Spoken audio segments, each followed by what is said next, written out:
Bismillahirrahmanirrahim. Assalamualaikum warahmatullahi wabarakatuh. Waalaikumsalam warahmatullahi wabarakatuh. Alhamdulillah wassalatu wassalamu ala Rasulillah wa ala alihi wa sahbihi wa mawala la haula wala quwwata illa billahi amma ba'd. Bapak Ibu jamaah yang kami muliakan. Insyaallah sesi kajian pada malam hari ini adalah Sirah Nabawiyah yang akan disampaikan oleh Ustaz Agus Andrianto. Langsung saja kepada beliau kami persilahkan untuk memaparkan materi pada malam hari ini. Silahkan Ustaz. Terima kasih Ustaz Musa. Jazakallah khairan. Baik. Assalamualaikum warahmatullahi wabarakatuh. Waalaikumsalam warahmatullahi wabarakatuh.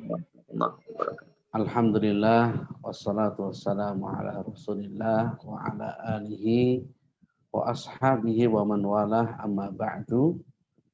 Bapak Ibu, para jamaah pengajian rahimani wa rahimakumullah. Semoga Allah merahmati kita dan memberikan barokah kepada kita semua. Puji syukur kita panjatkan kehadirat Allah Subhanahu wa taala, salawat dan salam kita aturkan kepada junjungan Nabi Muhammad sallallahu alaihi wasallam.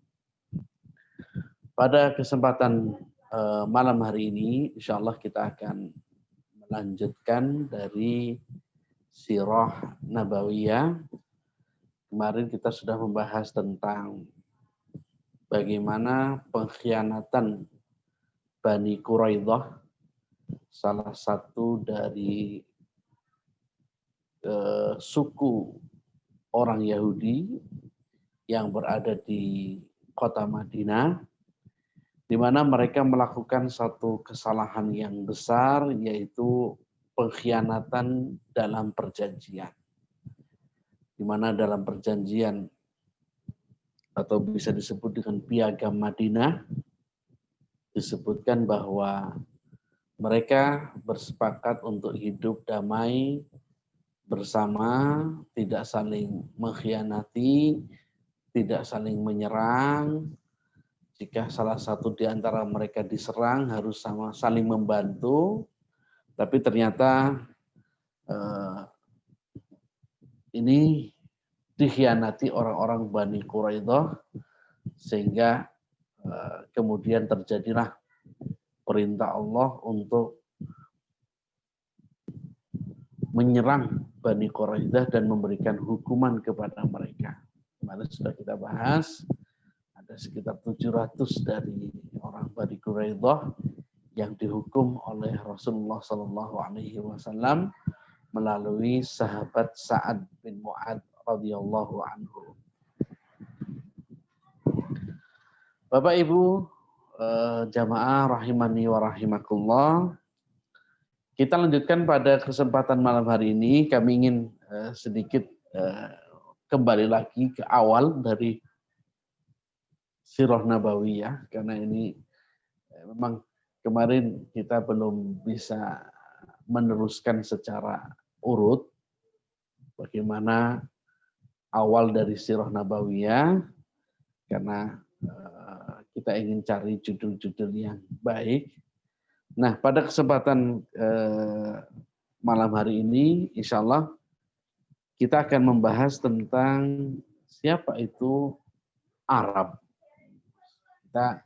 Arab ini bisa, kalau kita dengar kalimat Arab, itu mungkin yang muncul di benak kita adalah gurun pasir. Maka Arab itu ibarat dengan gurun pasirnya. Yang kedua, Arab juga bisa kita sebutkan orang-orang yang tinggal di sana. Jadi dengan istilah orang yang tinggal di gurun, maka dia disebut dengan orang Arab. Makanya ada istilah politik yang sering panas ini. Mereka bilang kadrun, kadal gurun, ini maksudnya adalah orang Arab, mereka yang mereka ejek dengan istilah kadrun, karena gurun ini lebih condong kepada orang Arab. Tapi apa betul, saya nggak tahu ini di berita politik di Indonesia ini istilah seperti itu munculnya dari siapa, wallahu a'lam. Yang jelas ini jahiliyah zaman sekarang ini muncul lagi. Karena jahiliyah dulu ini saling berbangga-banggaan dengan nasabnya. Dan memberikan julukan-julukan yang jelek. Ini salah satu budaya jahiliyah yang kita lakukan di zaman sekarang. Dengan istilah kadrun lah, dengan istilah cepong lah. Ini sebenarnya kalau kita ikut-ikutan dalam hal semacam ini, maka dalam diri kita tertancap sifat jahiliyah. Sifatnya orang-orang jahiliyah. Maka sebagai kaum muslimin yang sudah ngaji, sebaiknya tidak ikut-ikutan untuk membuat istilah-istilah yang semacam itu. Bapak Ibu jamaah rahimani wa rahimakumullah, memang bangsa Arab ini perlu dibahas. Karena dari sinilah lahir Nabi yang mulia, Nabi Muhammad sallallahu alaihi wasallam. Dari bangsa Arab lah kemudian kita mengenal Islam. Maka tidak ada salahnya kita membahas asal usul daripada bangsa Arab. Kita ingat Bapak Ibu yang kami muliakan, bahwa di zaman sebelum kenabian, sebelum datangnya Rasulullah Shallallahu Alaihi Wasallam, itu ada negara besar di dunia ini. Ada dua negara besar di dunia ini, yaitu Kekaisaran Timur dan Kekaisaran Barat. Ada negara Barat, negara Timur. Dulu belum ada Indonesia, belum ada Singapura, pokoknya istilahnya cuma dua. Kekaisaran Romawi atau Kekaisaran Persia. Kekaisaran Romawi ini kekaisaran yang mencakup hampir sepertiga dari bumi ini. Mereka ini sangat luas sekali wilayahnya, mereka sangat besar sekali wilayahnya, sehingga Romawi ini dibagi menjadi dua. Ada Romawi Barat, ada Romawi Timur, saking besarnya. Saking besarnya Romawi, maka dibagi dua, ada Romawi Barat, ada Romawi Timur. Di mana Romawi Barat, ya, pokoknya ini kita bilangnya ya, ini negara terbesar, ya, negara adidaya terbesar di zaman itu adalah Romawi dan Persia. Romawi menguasai daerah barat, hampir sepertiga benua, sedangkan Persia ini menguasai di daerah Asia atau daerah timur, kalau menyebutnya negara bagian timur. Jadi ada Romawi, ada Persia. Adapun Romawi Barat itu disebutkan, bahkan dua negara ini disebutkan dalam Al-Quran. Dua negara ini telah Allah sebutkan di dalam Al-Quran. Allah Subhanahu wa Ta'ala sampai menyebutnya dalam satu surat, yaitu surat Ar-Rum. Allah Subhanahu wa Ta'ala berfirman, "Ghulibatir Rum." Negara Romawi akan dikalahkan. Negara Romawi akan dikalahkan. Fi adnal ard, di negeri yang paling dekat.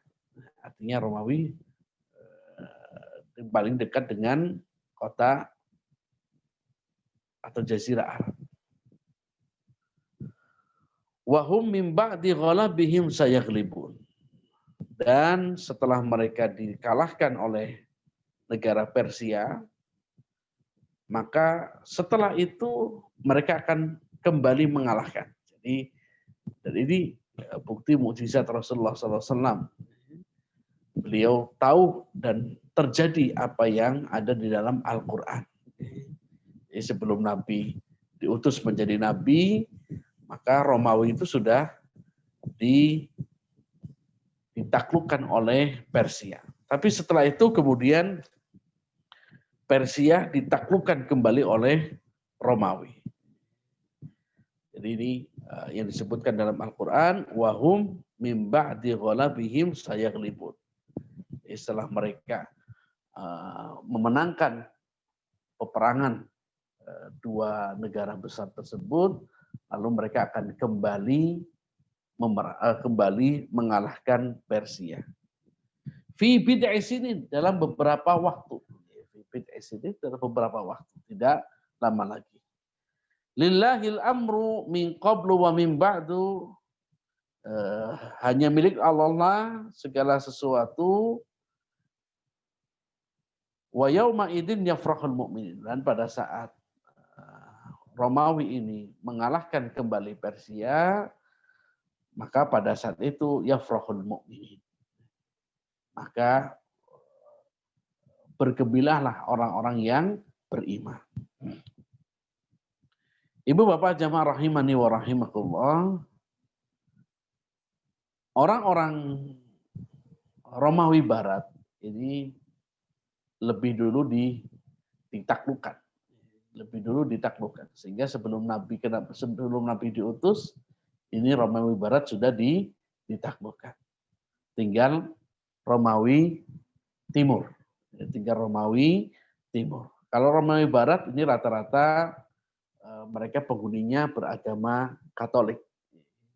Penghuninya beragama Katolik. Dan mereka menyebutnya dengan Kaisar Romawi.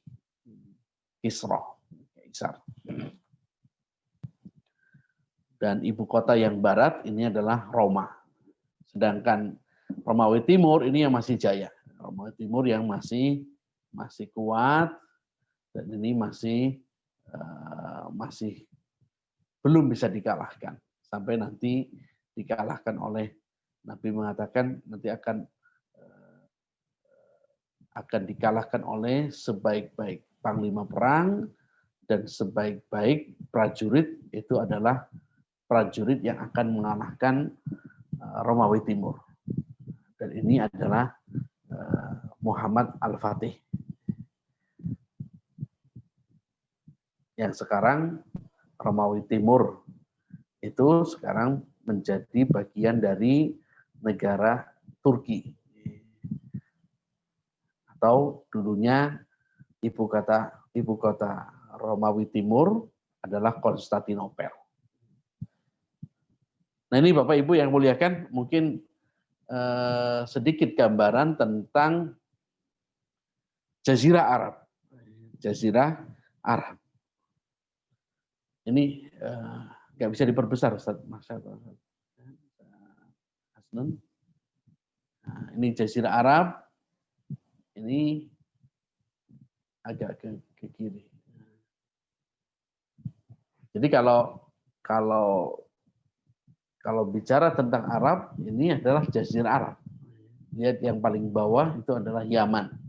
Nah inilah yang nanti akan kita bahas. Sebenarnya dari negara Yaman lah, maka muncullah bangsa-bangsa Arab. Nah, Bapak Ibu jamaah rahimani wa rahimakumullah, salah satu keutamaan bahwa Romawi Timur dan Romawi Barat ataupun Persia ini tidak pernah menjajah Arab. Jadi salah satu yang tidak pernah dijajah adalah Romawi Barat atau tidak pernah dijajah adalah bangsa Arab. Kenapa? Karena satu, mereka ini alamnya gurun seperti itu. Gurun pasir, dengan miskin, sehingga mereka tidak menarik. Kecuali yang pernah dijajah adalah daerah-daerah Syam, ya, daerah utara, karena daerah utara ini tempatnya subur. Maka Syam ini pernah dijajah. Tapi kalau Mekah, Madinah, ini sama sekali belum pernah dijajah oleh negara apapun. Nah, kalau kita lihat di peta Bapak Ibu di layar, di peta tersebut, ini ada Saudi Arabia itu yang kuning, itu bagian daripada Jazirah Arab, tapi juga ada yang lain seperti yang paling bawah, itu ada Yaman, batasan-batasannya. Jadi kalau Jazirah Arab dari arah barat itu perbatasannya adalah Laut Merah. Jadi yang paling ada kursornya, Ustaz Asnun, ada ini disebutkan itu Laut Merah itu yang antara Afrika dengan Saudi Arabia, itu adalah Laut Merah. Sebelah barat itu Afrika, yang timurnya adalah Asia. Dan tengah-tengahnya itu adalah dari bagian Laut Merah atau Bahrul Ahmar. Sedangkan dari arah timur, kalau dari timur itu batasannya adalah Teluk Arab. Makanya ada istilah negara teluk, ini adalah dari yang sebelah timur. Timur itu ada negara-negara bagian teluk. Itu dari arah timurnya.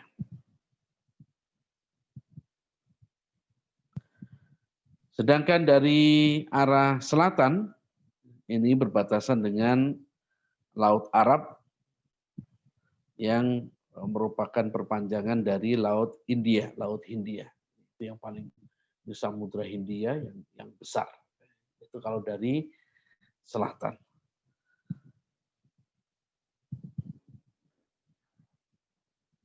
Sedangkan dari utara, ini adalah berbatasan dengan wilayah Syam dan sebagian dari negara Irak. Ini batasan dari Jazirah Arab. Nah, Bapak Ibu yang kami muliakan, Jazirah Arab ini memiliki peranan yang sangat strategis. Jadi Jazirah Arab ini memiliki peranan yang sangat menentukan karena letak yang alami secara geografisnya. Maka ini Jazirah Arab cukup menjadikan pilihan Allah Subhanahu wa taala untuk turunnya nabi terakhir.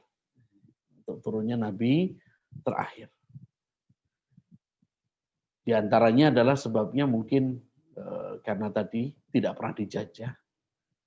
Lalu mental penduduknya, kalau orang penduduknya tidak pernah dijajah itu harga dirinya sangat-sangat terhormat. Sangat-sangat terhormat karena tidak pernah dijajah. Sehingga Allah Subhanahu wa taala mentakdirkan nabi yang terakhir ini dari keturunan dari bangsa Arab. Baik Bapak Ibu yang muliakan, tadi kita sudah bahas tentang petanya bangsa Arab. Sekarang Arab sendiri itu berasal dari mana? Arab sendiri berasal dari mana?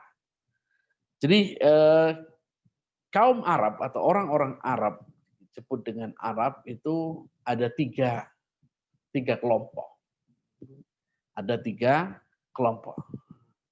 Ada yang pertama Arab Al-Ba'idah. Arab Al-Ba'idah. Nah ini sejarawan belum membahas tentang siapa mereka. Arab al-ba'idah, Arab-Arab yang asli, Arab kuno, yang mereka lebih mungkin sudah punah, susah untuk dilacak kembali, seperti kaum Ad,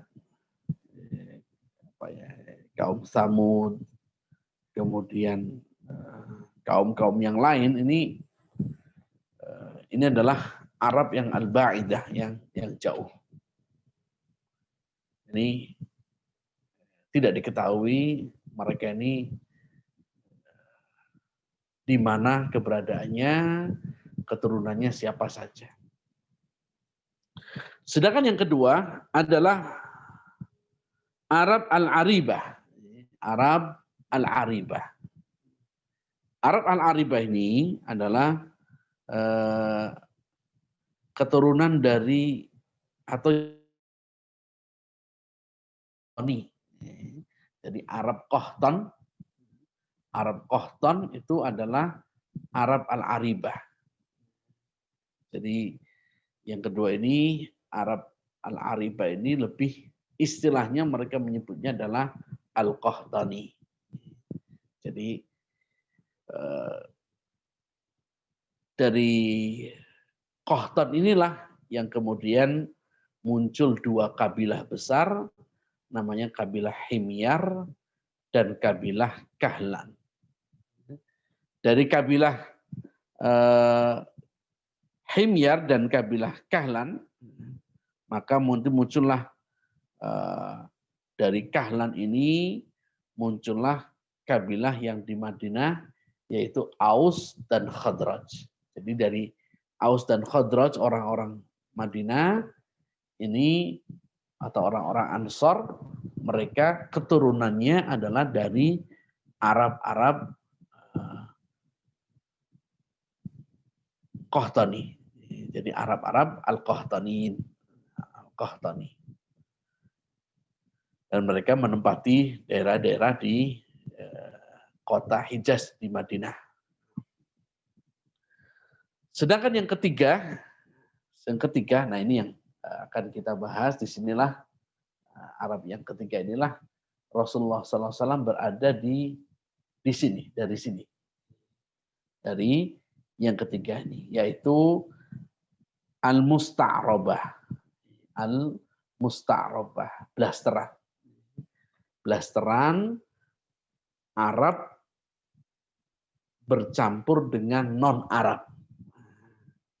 Jadi kalau tadi Arab itu ada tiga, Arab al-Ba'idah, ini yang kaum Tsamud, kaum Ad, ini belum tahu keberadaan, ini kan di zaman-zaman Nabi terdahulu. Kemudian yang kedua, Arab al-Aribah, ini Arab-Arab dari keturunan Yaman, mereka bisa disebut dengan Qahtani, Arab Qahtani. Ini salah satu nanti kabilah besar yang berada di Madinah, yaitu kaum Aus dan kaum Khadraj, yang kemudian Nabi menyebut mereka dengan istilah kaum Ansor. Jadi kaum Ansor ini dari Arab al-Aribah. Sedangkan Arab yang Musta'rabah, itu Arab yang keturunan, blasteran, ini adalah yang biasa kita sebut dengan Adnani, kaum Adnan. Kaum Adnan ini termasuk dari kakeknya Rasulullah SAW. Buyut yang ke-21. Itu orang-orang Adnan. Dan Adnan ini nanti sebenarnya orang-orang Adnan ini adalah keturunan daripada Nabi Ismail alaihi salatu wassalam. Jadi yang ketiga ini adalah Arab Musta'ribah atau julukannya adalah Arab Adnan, yang nisbat mereka nanti kepada Nabi Ismail alaihi salatu wassalam. Nah, kita bahas yang ketiga, Arab yang Musta'ribah. Arab yang musta'aribah, Arab keturunannya Nabi Ismail. Bapak Ibu yang kami muliakan, kalau kita bicara tentang Arab, tentang Nabi Muhammad, tentang kota Makkah, ini tidak keluar dari sejarahnya Nabi Ibrahim alaihi salatu wassalam. Tidak akan keluar dari sejarahnya Nabi Ibrahim. Kita tahu bahwa Nabi Ibrahim itu bukan orang Arab. Ibrahim itu bukan Arab. Nabi Ibrahim itu bukan Arab. Karena Arab itu adalah dari Yaman. Arab asli itu Yaman. Arab asli adalah Yaman. Nanti akan kita sebutkan mereka Arabnya yang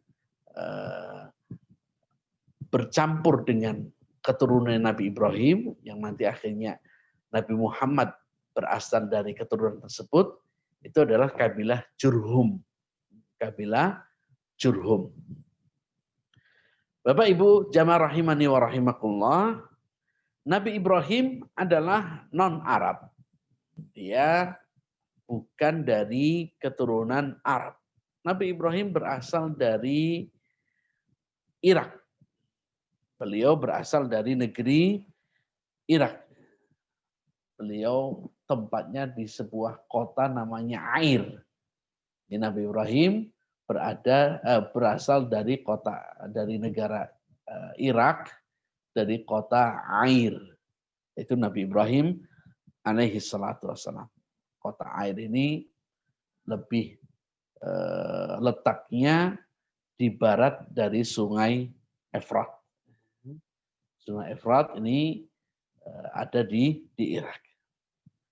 Dan ini berdekatan dengan Kufah.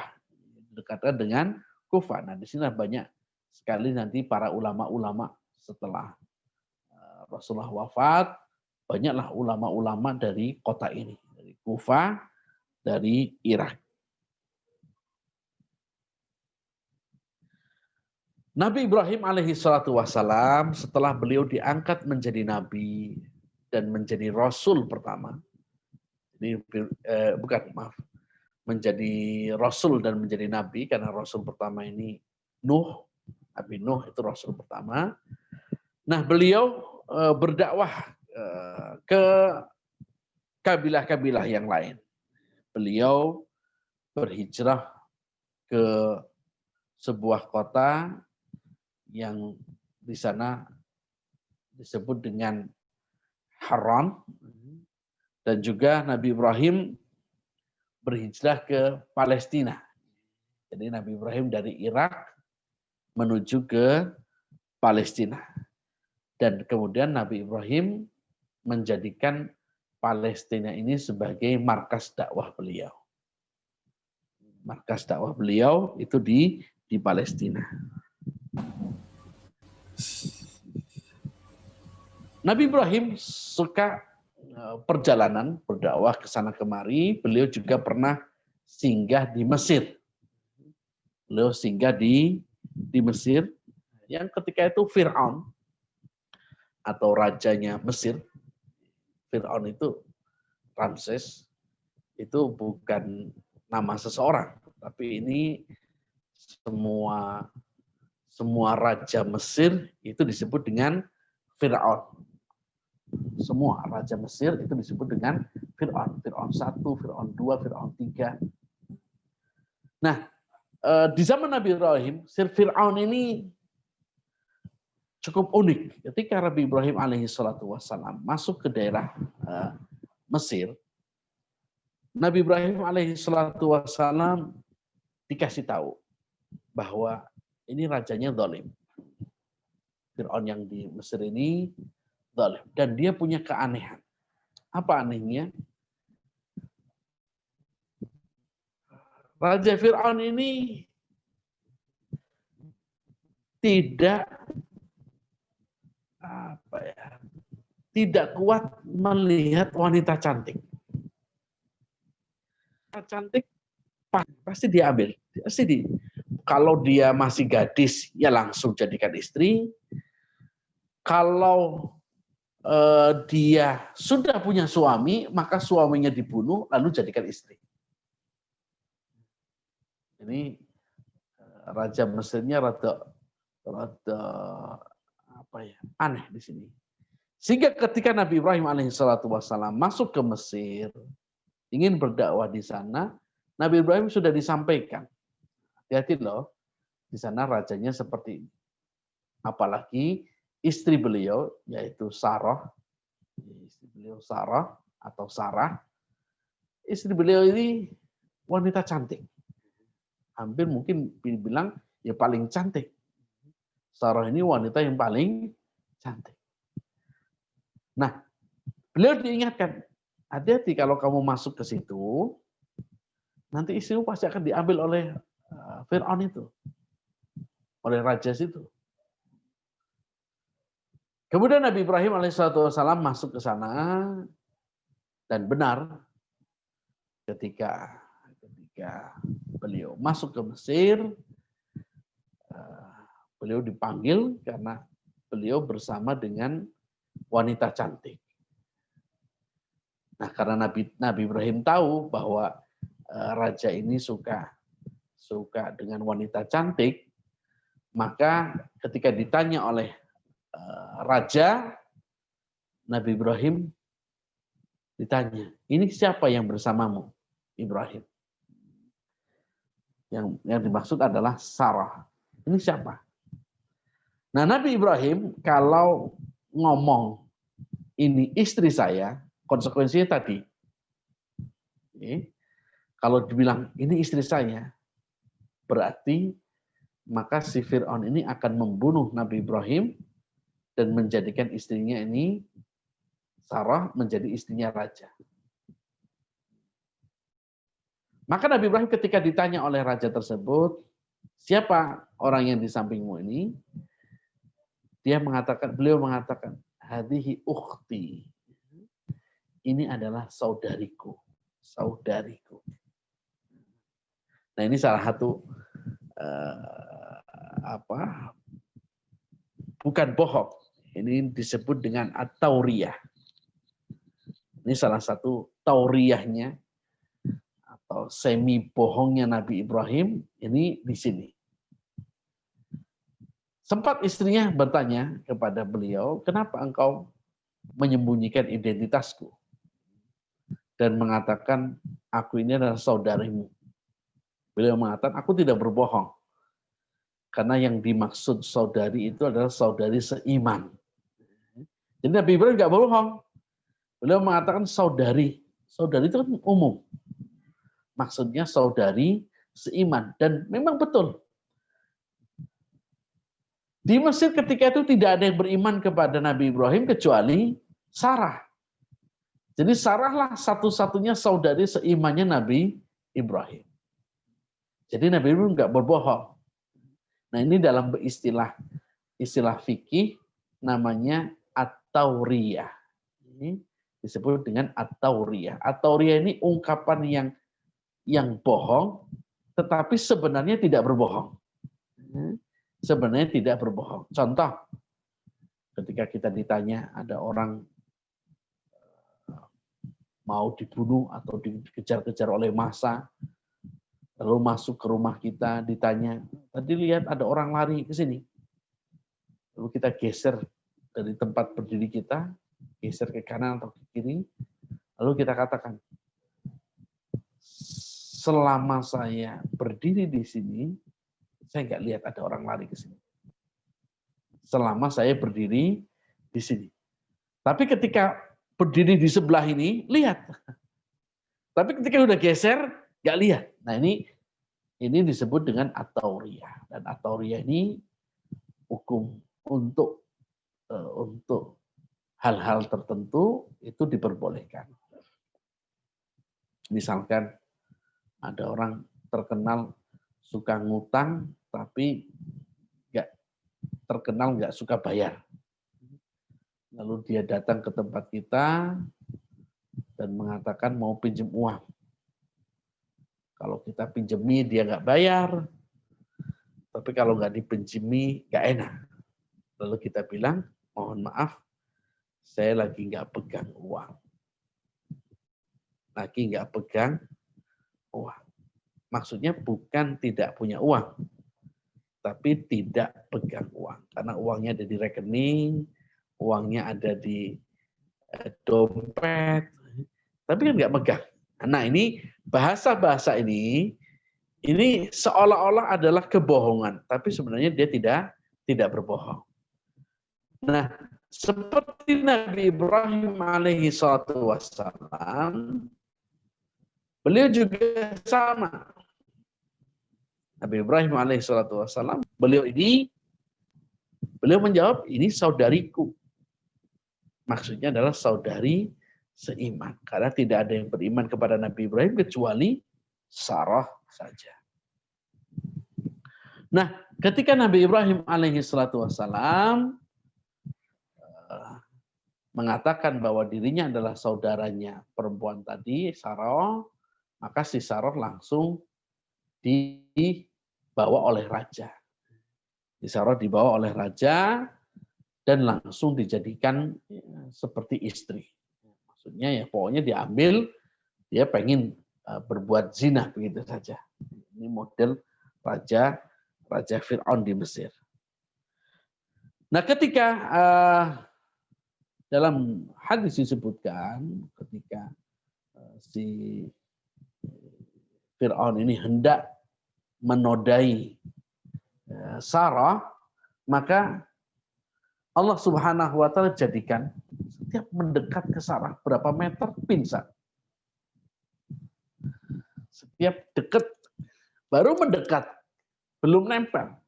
Ke Sarah, rajanya langsung pingsan. Bangun lagi, dekat lagi, pingsan lagi. Pokoknya sampai akhirnya Raja Fir'aun ketakutan. Ini Fir'aun bukan zaman Musa ya. Ini Fir'aun masih zamannya Nabi Ibrahim. Maka kemudian Fir'aun ketakutan dan dia merasa bersalah dan menganggap wanita ini adalah wanita suci. Dia tidak bisa disentuh oleh laki-laki. Kalau dia disentuh, maka yang menyentuh ini akan kualat. Maka saking takutnya raja, kemudian dia melepaskannya. Melepaskan Sarah, dia minta maaf, dan sebagai ganti dari kesalahannya, dia berikan satu wanita untuk melayani Sarah. Dikasih hadiah oleh raja, yaitu Hajar. Atau orang Indonesia menyebutnya Siti Hajar, tapi sebenarnya nggak ada Sitinya, yaitu Hajar. Hajar, para ulama berbeda pendapat mengenai siapa itu Hajar.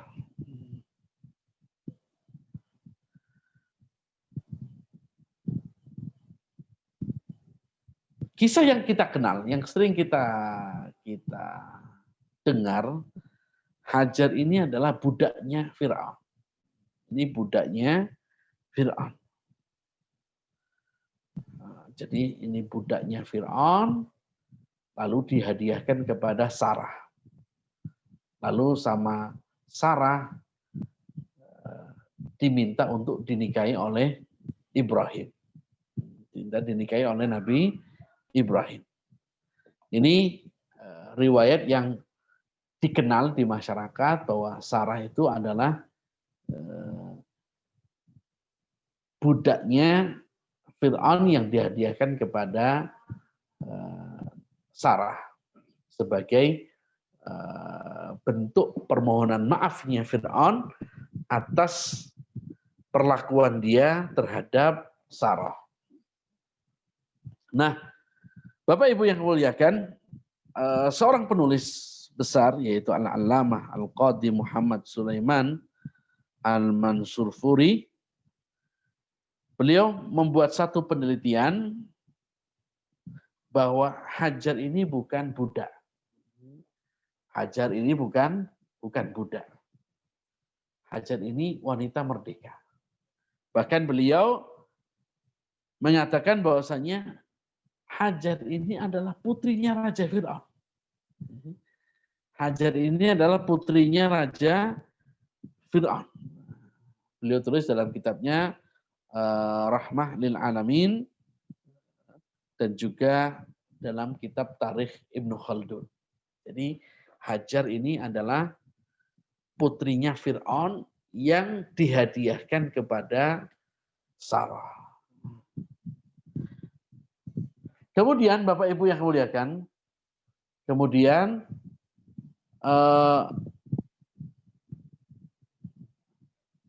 Hajar dinikahkan oleh Sarah. Sarah ini istrinya Nabi Ibrahim yang mohon maaf belum dikaruniai keturunan, sehingga Sarah ini mungkin Ibrahim pengen punya keturunan, maka biar punya keturunan, maka Sarah nyuruh Ibrahim untuk menikahi Hajar. Sudahlah, kamu nikahi Hajar. Menikahlah kamu dengan Hajar, siapa tahu dengan pernikahanmu dengan Hajar, engkau diberi keturunan. Maka nikahlah Nabi Ibrahim dengan Hajar. Nah, ternyata hasil pernikahan, kalau nikah berarti itu bukan budak. Kalau budak tidak dinikahi. Kalau dinikahkan berarti ini adalah wanita merdeka. Nah, dari hasil pernikahan Nabi Ibrahim alaihissalam dengan Hajar, maka lahirlah seorang putra yang diberi nama Ismail. Jadi ini putra pertamanya Nabi Ibrahim. Nah, melihat Nabi Ibrahim memiliki putra, ya, naluri wanita, meskipun dia tadinya ikhlas, saya dipoligami, silakan saya, bahkan dia yang menikahkan Nabi Ibrahim dengan Hajar. Tapi tetap begitu Hajar memiliki anak, Nabi Ibrahim memiliki anak, maka Sarah nampaknya cemburu. Sarah cemburu dan meminta Nabi Ibrahim untuk Sarah minta pada Ibrahim supaya Sarah jangan tinggal di sini. Maka kemudian Allah Subhanahu wa taala memerintahkan Nabi Ibrahim alaihissalam untuk meletakkan Nabi Ismail, putranya yang masih kecil, masih merah, dan istrinya Hajar diletakkan di Baitullah. Diletakkan di Baitullah.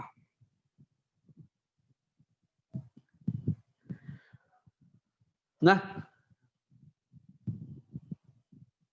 Nabi Ibrahim alaihissalam melaksanakan perintah Allah. Beliau kemudian membawa Sarah ke Baitul Haram atau Baitullah. Waktu itu Baitullah ini belum ada rumahnya. Hanya tanah gundukan. Jadi Ka'bah ini berada di lembah. Lembah itu antara bukit kemudian ledokan. Maka kalau Bapak Ibu lihat posisi Ka'bah, posisi Masjidil Haram, lihat kanan kirinya, kan isinya cuma gunung. Dan Mekah ini letaknya di bawah. Sehingga dalam ayat dikatakan biwadin ghairi dzi zar'in inda baitikal muharram. Nabi Ibrahim meletakkan, ya Allah, aku letakkan keluargaku di sebuah lembah. Lembah ini ya tanah yang datar, yang menurun. Tanah yang menurun biwadin ghairi dzi zar'in. Di lembah yang tidak memiliki tanaman, karena tandus betul. Mungkin Bapak Ibu lihat batunya gunung di Mekah, itu betul-betul batu yang cadas keras. Tidak ada tanaman sekali. Inda baitikal muharram. Di rumahmu, rumah yang haram. Jadi Nabi Ibrahim dari Palestina, beliau berangkat bertiga. Dengan Hajar dan dengan putranya yang masih bayi, Ismail. Kemudian sampailah beliau di Mekah, di lembah, tidak ada orang, tidak ada kehidupan sama sekali. Beliau letakkan istrinya di bawah tenda, kasih tenda, di atasnya tanah gundukan. Jadi tanah gundukan ini, jadi Ka'bah itu dulu sudah ada kayak pondasinya. Jadi dia meskipun tanah biasa, tapi sudah ada kayak garisnya. Sebagian ulama mengatakan pondasi Ka'bah itu sudah ada sebelum Nabi Ibrahim. Dan yang membangun pondasi Ka'bah itu para malaikat. Jadi sudah ada bentuknya gundukan tanah. Sehingga kalau hujan, maka air itu akan mengelilingi gundukan ini. Air ini akan mengelilingi gundukan ini. Nah, Nabi Ibrahim alaihissalatu wassalam meninggalkan istrinya dan anaknya yang masih bayi di sana. Beliau meninggalkan cuma dikasih satu kantong kurma dan air. Kemudian beliau kembali lagi ke Palestina. Dan Hajar bersama putranya Ismail ya tinggal di situ. Tinggal di sana sampai akhirnya menetap di sana.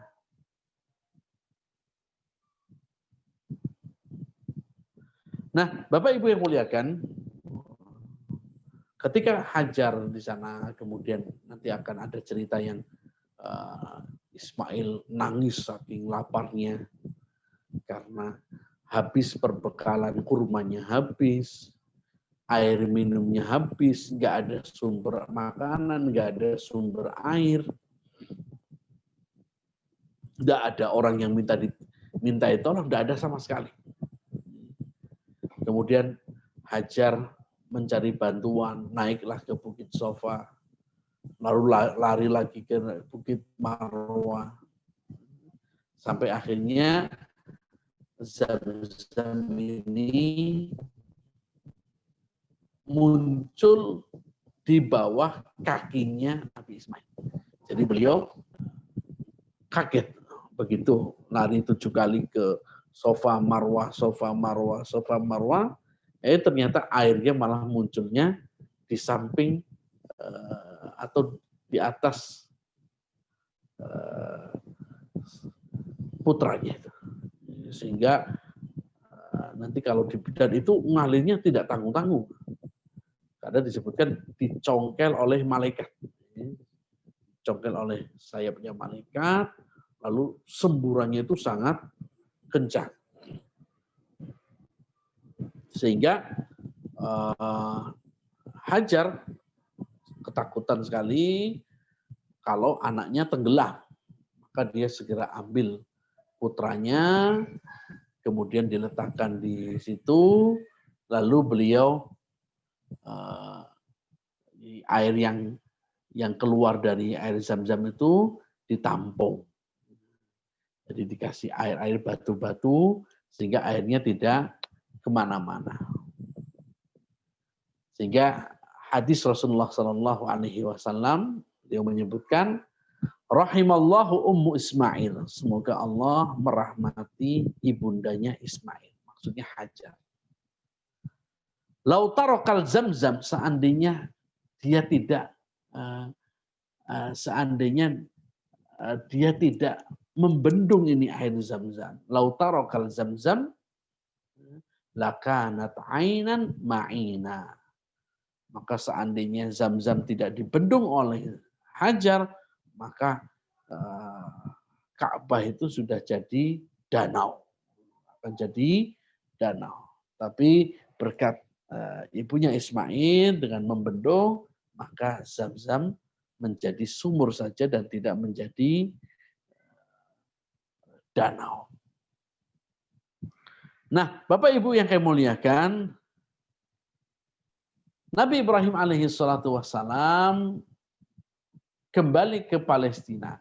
Dan disebutkan dalam riwayat, Nabi Ibrahim 4 kali mengunjungi keluarganya di Mekah.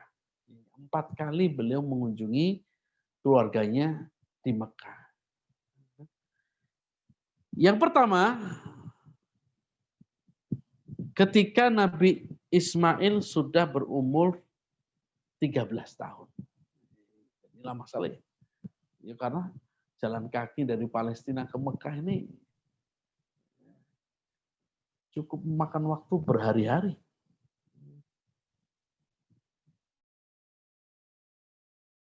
Menuju ke Palestina. Nah, ketika Nabi Ibrahim berkunjung, itu karena beliau bermimpi, diperintahkan dalam mimpinya itu untuk menyembelih anaknya. Nah, maka disebutkan dalam Al-Quran,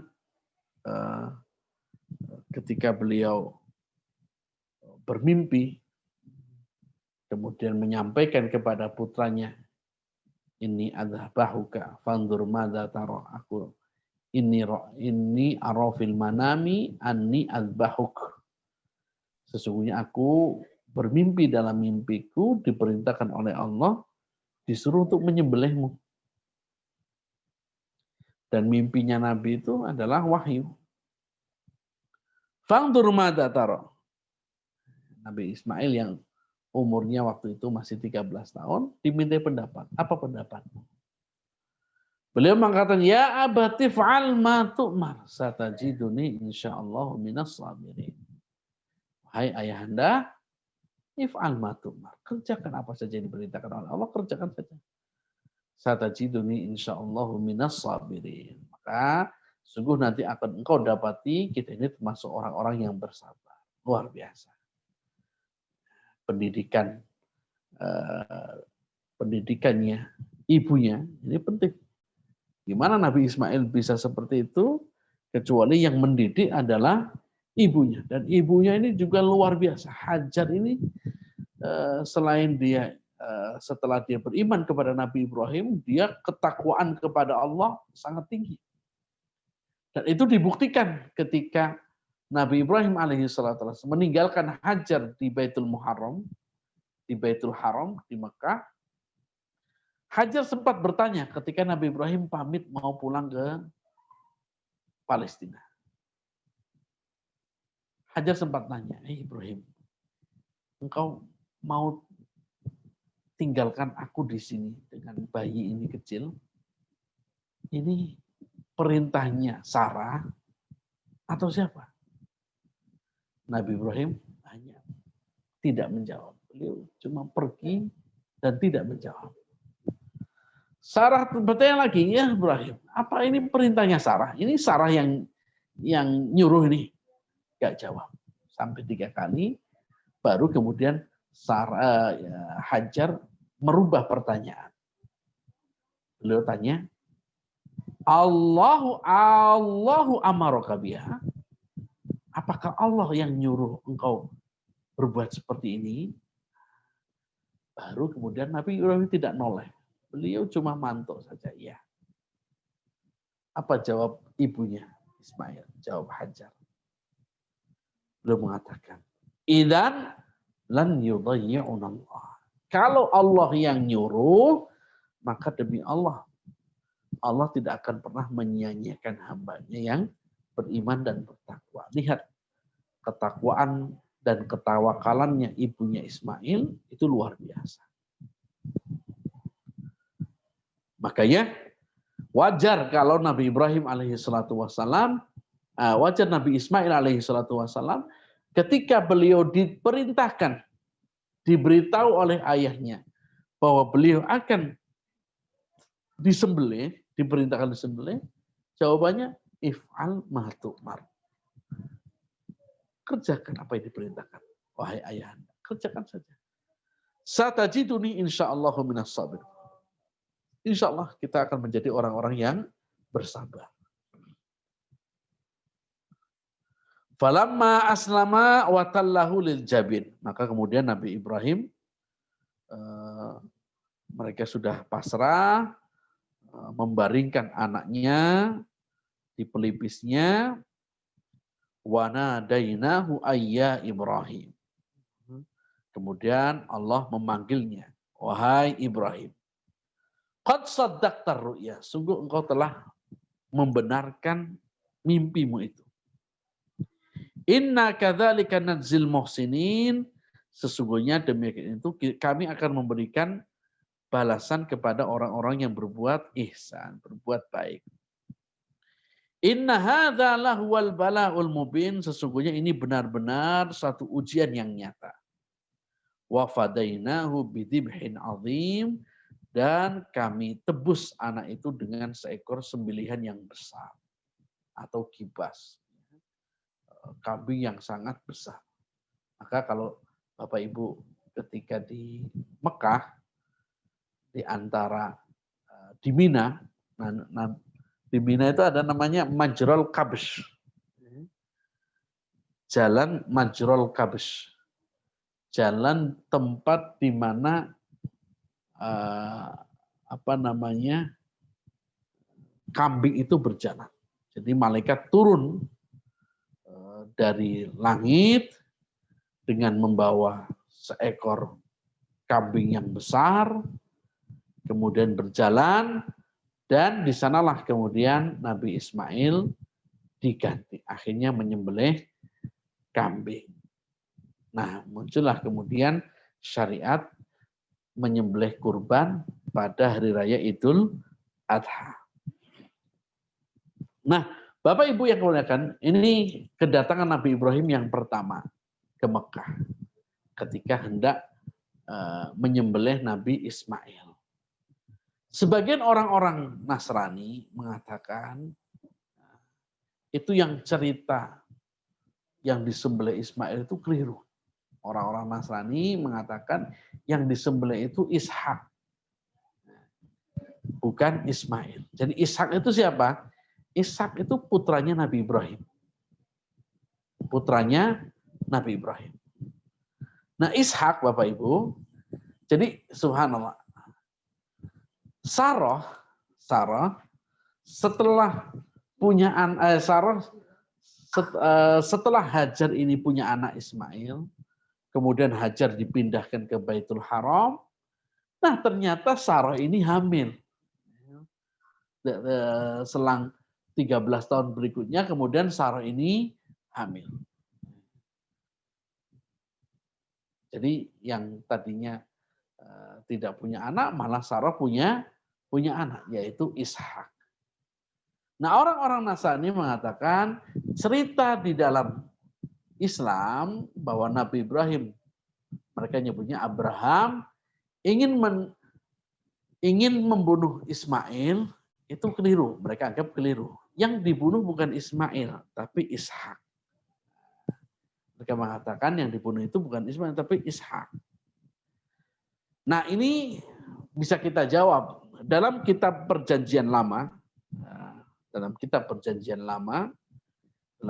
Kejadian, bahwasanya umur Ismail dan umurnya Ishak itu bedanya 13 tahun. Jadi ketika Ismail sudah umur 13 tahun, Ishak baru lahir. Nabi Ishak baru lahir. Jadi alur cerita ini mendukung statement bahwa peristiwa ini terjadi sebelum lahirnya Nabi Ishak. Sebelum lahirnya Nabi Ishak. Sebab apa?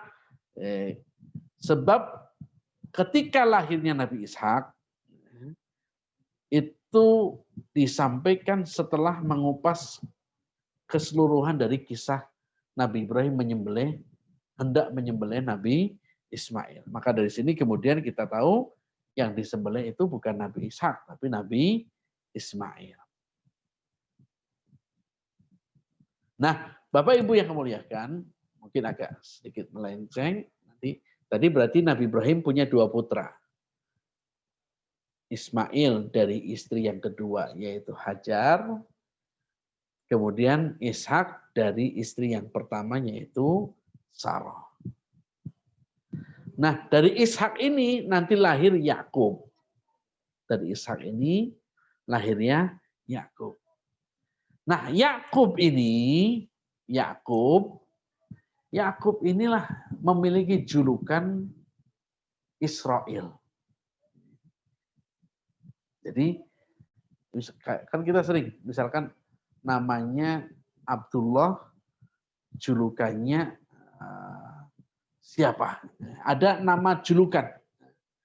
Nah, demikian juga dengan Nabi Yakub. Nabi Yakub ini julukannya adalah, panggilannya adalah Israel.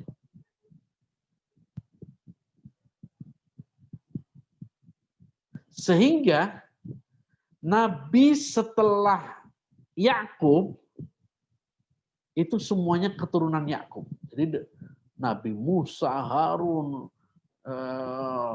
Sulaiman, Daud, semuanya keturunannya Yakub. Makanya ada istilah Bani Israel. Jadi Bani Israel itu anak keturunannya Yakub. Dan semua nabi sejak Nabi Yakub itu keturunan Yakub semua. Sampai Nabi Isa itu Bani Israel semua. Jadi tidak ada nabi setelah Yakub kecuali keturunan Yakub.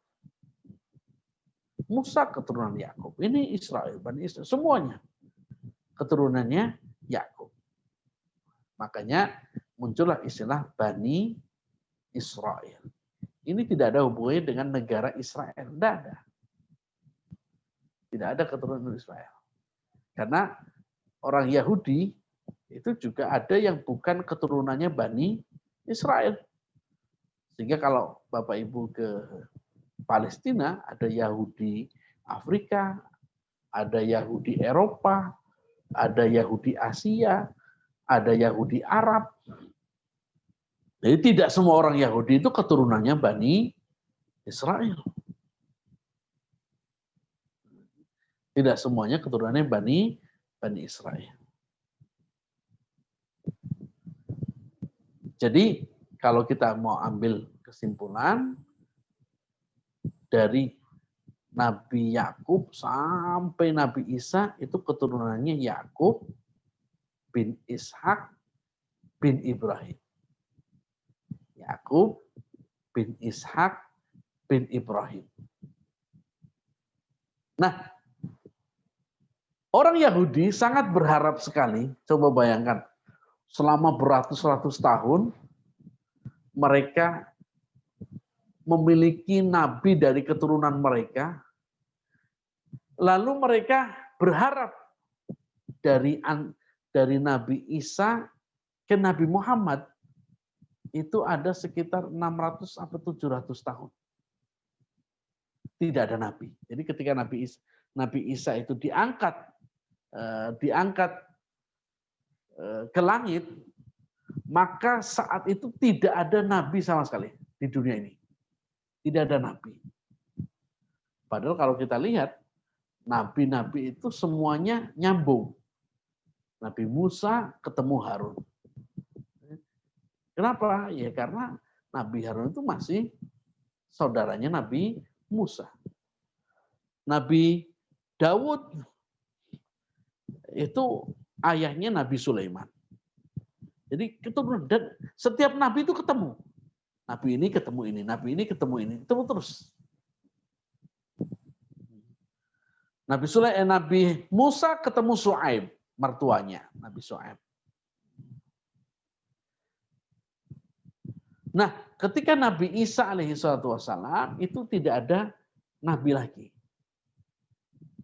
sampai sekitar 600 sampai 700 tahun tidak ada kenabian.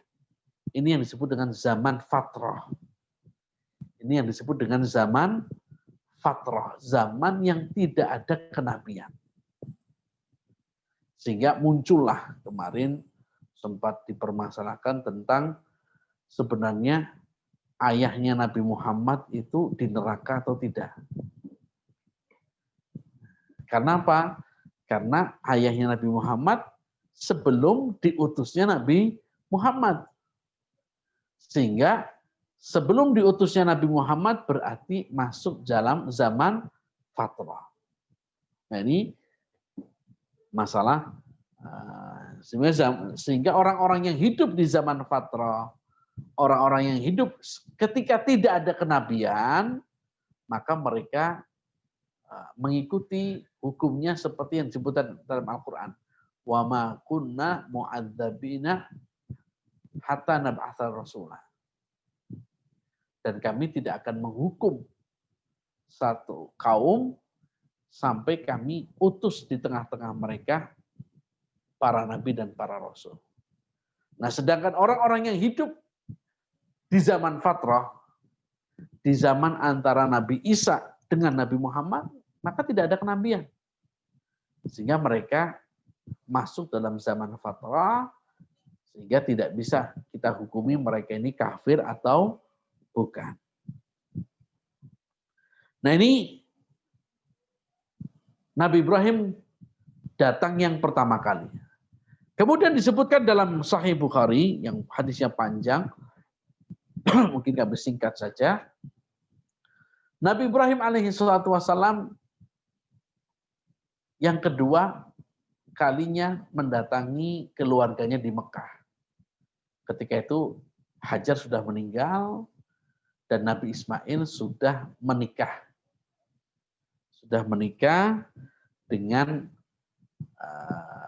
suku Jurhum. Nah, ini yang ada di dalam pembahasan kita pada malam hari ini. Jadi ketika Nabi Ismail dengan Sarah, dengan Hajar ini hidup di Mekah, ini ternyata orang-orang kafilah dagang, orang-orang Yaman ini, Yaman kan selatan, di selatan. Mereka dagang arah Syam, arah utara. Itu lewat Mekah, lewati kota Mekah. Kalau lihat tadi di peta Bapak Ibu, Mekah ini di tengah, Yaman, Syam. Nah ketika mereka lihat kok ada anak kecil sama ibu-ibu datang ke situ, maka suku Jurhum ini yang mereka sedang berdagang, mereka berhenti di sana. Lalu kemudian mereka pergi singgah, minta air zam-zamnya, kemudian pindah mereka ke Syam. Nah sampai suatu hari, orang-orang Jurhum ini meminta kepada Hajar, wahai Hajar, bolehkah aku izin untuk tinggal di sini? Untuk tinggal di Mekah. Nah, tentunya Hajar juga sangat membutuhkan kawan karena beliau hidup sendirian cuma sama putranya saja. Sehingga ketika ada orang yang ingin tinggal, Hajar mengatakan boleh silakan tinggal di sini, tapi dengan syarat. Apa syaratnya? Syaratnya Zam-Zam ini, sumur ini tetap milikku. Kamu mau minta boleh, tapi tidak bisa diklaim bahwa ini milik kalian. Ini tetap milikku. Yang pertama kali mendapatkan adalah saya. Kalau kamu meminta, silahkan. Tapi tidak bisa kamu klaim. Nah, karena khawatir beliau wanita sendirian, tiba-tiba ada kelompok orang datang situ, sehingga beliau khawatir. Nah setelah mereka deal, ya sudah, kami hanya minta saja, tidak akan menguasai sumur Zam-Zam. Maka kabilah Jurhum tinggal di Mekah. Nah siapa kabilah Jurhum? Kabilah Jurhum ini adalah orang Yaman. Dia adalah Arab dari Adnan. Tadi ada Arab 2, Ada Arab dari Qahtan, ada Arab dari Adnan. Nah, Jurhum ini adalah dari Yaman, Arab dari Yaman. Nah, karena mereka hidup bersama di sana, beranak pinak, maka menikahlah Nabi Ismail dengan salah satu wanita dari kabilah Jurhum. Ingat, Hajar, Ismail, Ibrahim itu bukan orang Arab. Kemudian orang Jurhum itu orang Arab. Nah, sehingga tadi pembagiannya adalah bahwa Nabi Ismail dan keturunannya itu adalah bukan Arab asli, tapi Arab blasteran. Artinya blasteran adalah Arab yang menikah dengan non-Arab. Arabnya siapa? Istrinya Nabi Ismail dari kabilah Jurhum. Ini Arab. Nabi Ismail itu bukan Arab. Menikahlah Ismail dengan kabilah Jurhum, maka dari situlah kemudian muncul dari keturunan Nabi Ismail. Nabi Ismail itu dikaruniai 12 putra. 12 putra dan semuanya laki-laki. Semuanya laki-laki. Dari 12 laki-laki ini ada yang namanya Qaidar bin Ismail. Qaidar bin Ismail. Nah, dari Qaidar ini maka lahirlah Adnan. Dari Qaidar ini lahirlah Adnan. Jadi putranya Qaidar bin Ismail ini namanya Adnan. Nah, Adnan inilah yang kemudian orang-orang Arab menisbatkan mereka dengan istilah Arab Adnani. Arab Adnani. Kenapa? Karena kakek buyut mereka itu dari Adnan bin Qaidar bin Ismail. Maka Rasulullah SAW beliau pernah bersabda ketika beliau mengatakan, menyebutkan nasab beliau, ketika beliau menyebutkan nasab beliau, maka beliau berhenti di Adnan. Beliau berhenti di Adnan. Lalu kemudian beliau mengatakan, para ahli silsilah nasab telah berdusta. Jadi antara Adnan ke atas itu ada 40 generasi. Jadi tidak disebutkan dari Adnan sampai ke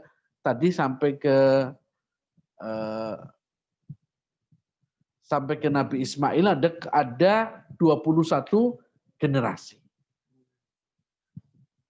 Sehingga Rasulullah SAW hanya menyebutkan sampai ke Adnan saja. Dan beliau mengatakan kalau ada yang menyebutkan dari Adnan ke Ismail itu dusta. Tapi kata para ulama hadis, kalau ada yang menyebutkan dari Adnan ke Ismail, maka itu adalah hadisnya dhaif. Hadisnya dhaif. Nah, Bapak Ibu yang muliakan, maka kalau kita lihat bahwa Nabi Ismail adalah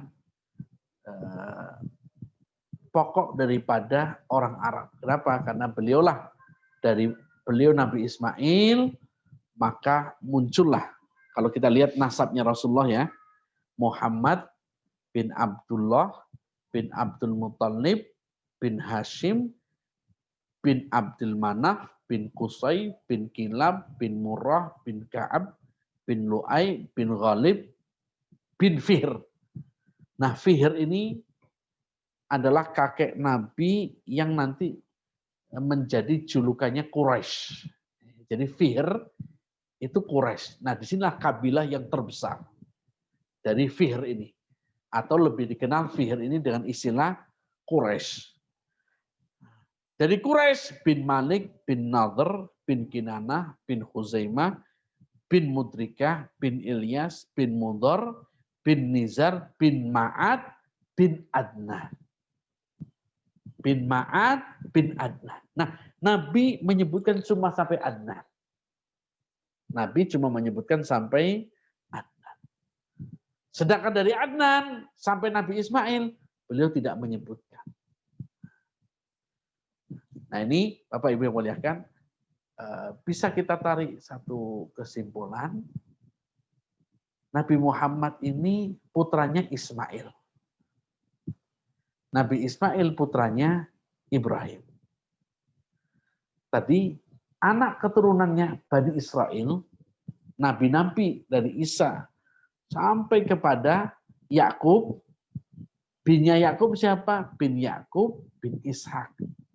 Nah, Ishak ini saudaranya Ismail. Ishak dan Ismail itu saudara, tapi lain ibu.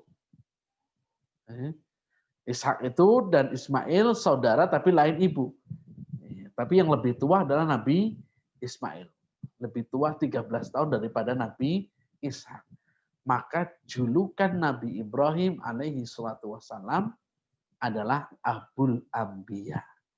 Bapaknya para nabi. Kenapa? Semua nabi setelah Ibrahim itu keturunannya Nabi Ibrahim alaihi salatu wassalam.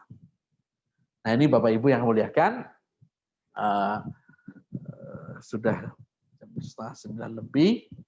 Ini kalau bicara sejarah ini asik, enggak terasa. Jadi ini Bapak Ibu sedikit tentang siapa sebenarnya kabilah Jurhum yang merupakan cikal bakalnya lahirnya Nabi Muhammad SAW.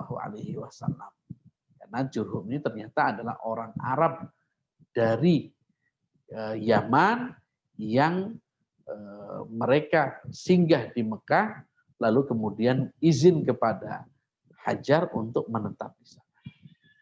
Nah disinilah kemudian kita tahu lahirnya Rasulullah SAW itu dari keturunan-keturunan mereka. Nah, banyak sekali nanti Bapak Ibu suku Jurhum ini nanti dia diperangi. Jadi nanti keturunan Nabi Ismail itu nanti ini terusir. Ini, suku Jurhum sendiri, suku Jurhum itu nanti terusir karena diperangi oleh Bani Khuza'ah. Terusir, akhirnya mereka keluar dari Mekah. Tapi saat mereka terusir, itu mereka menghilangkan jejak sumur Zam-Zam. Jadi biar ketika mereka tahu mau kalah, itu sumur Zam-Zam disumpel. Disumpel dan dihilangkan jejaknya. Nah, maka sejak itulah tidak ada lagi orang yang tahu sumur Zam-Zam. Sampai nanti zamannya Abdul Muthalib. Wah, dari zamannya panjang sekali. Zam-Zam waktu itu sudah orang tidak mendapatkan sumur Zam-Zam di Mekah. Sampai zamannya Abdul Muthalib, nanti beliau bermimpi diminta untuk menggali sumur. Lalu kemudian di Mekah sampai sekarang itu kita masih bisa merasakan sumur Zam-Zam. Itu berkat daripada jasanya Abdul Muthalib, kakeknya Rasulullah SAW. Demikian Bapak Ibu yang muliakan kajian kita pada malam hari ini. Wassallallahu ala nabiyina Muhammadin wa ala alihi wa sahbihi wasallam. Alhamdulillah, jazakumullah khairan Ustaz Agus atas pemaparan-pemaparan yang diberikan.